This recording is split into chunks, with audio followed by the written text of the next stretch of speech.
দর্শক, আমরা আছি সিলেট বিভাগের মৌলভীবাজার জেলার কমলগঞ্জ উপজেলার এই মাধবপুর লেকে।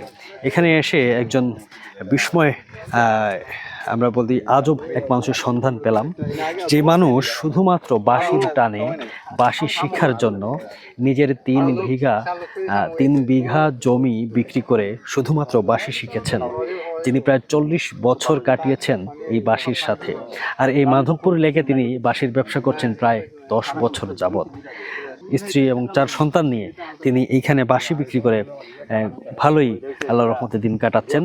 মাঝে মধ্যে একটু অসুবিধা হয়, যা আয় হচ্ছে, যা ইনকাম হচ্ছে সেটা দিয়ে তিনি সন্তুষ্ট। এজন্যই বলেছি যে ভালোই যাচ্ছে।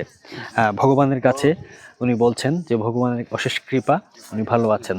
আজকে আমরা তার কাছ থেকে তার বাঁশির সুর শুনবো।